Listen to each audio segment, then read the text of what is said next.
Mkuu wa mkoa wa Dodoma Chiku Galawa amewaagiza wakuu wa wilaya pamoja na wakurugenzi wote wa halmashauri za mkoa huo kuhakikisha taasisi zote za serikali, shule za msingi, sekondari na vyuo kuzitumia vyema mvua zinazonyesha mkoani humo kwa kupanda miti katika maeneo yao, ikiwa ni utekelezaji wa agizo la Rais la kupunguza ukame.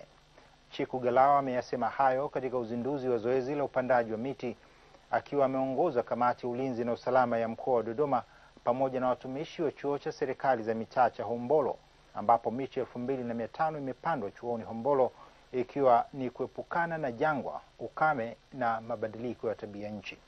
Mwandishi wetu Victoria Patrick amefuatilia na kutuandalia taarifa ifuatayo. Katika zoezi hilo la upandaji miti katika kituo cha afya cha Hombolo na maeneo yaliyozunguka chuo cha serikali za mitaa kilichopo nje kidogo ya manispaa ya Dodoma, miti ya aina mbalimbali imepandwa kwa lengo la kuboresha hali ya mazingira katika kituo hicho cha afya, na hapa mkuu wa mkoa anatoa maelekezo kwa watendaji wengine wa serikali.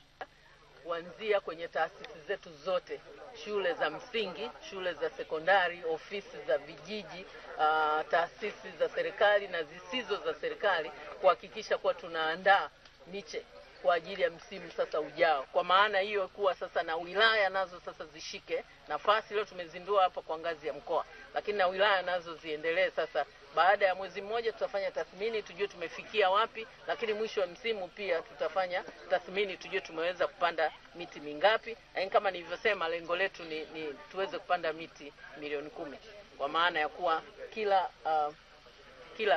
kila wilaya inatakiwa ipande miti milioni 1.5. Kaimu afisa misitu wa manispaa ya Dodoma Elina Kiziga anataja mkakati na mpango wa upandaji miti katika manispaa ya Dodoma. Manispaa itaendelea kusambaza na kupanda miti mbalimbali ya kivuli, matunda na mapambo kadri mvua itakavyoruhusu kuendelea kunyesha.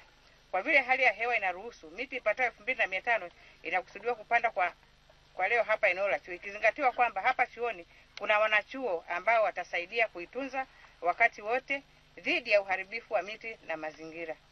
Baadhi ya wananchi na wadau wa mazingira wanazungumzia umuhimu wa kupanda miti. Mimi ningeshauri wadau wote wa mazingira watembelee, wafanye tathmini hasa katika msimu huu wa mvua, kuona ni maeneo gani ambayo yanastahili kupandwa miti kwa wakati huu. Waendelee kupanda miti ili kupunguza tatizo la jangwa katika mkoa wa Dodoma. Kupitia hii hatua itasaidia sana kupunguza hali ya ukame, kwa sababu misitu inasaidia sana katika kuleta mvua, na vile vile tulikuwa naomba tu kama ili zoezi liwe endelevu katika taasisi zote ili tuweze kufanikisha zoezi la kuondoa ukame. Hili zoezi ni zuri. Yaani kupanda miti ni zoezi zuri sana. Na kama mnavyoona hapa na miti asili mingi imekuwa imekatwa. Tutakapoweka miti mingine tutaongeza kwanza kivuli, na tukitilia maana karibu kwanza na kituo cha afya hapa, hata tutakuwa ni sehemu ya wagonjwa kupumzikia. Mkoa wa Dodoma umejiwekea malengo ya kupanda miti milioni 10 kwa mwaka 2016.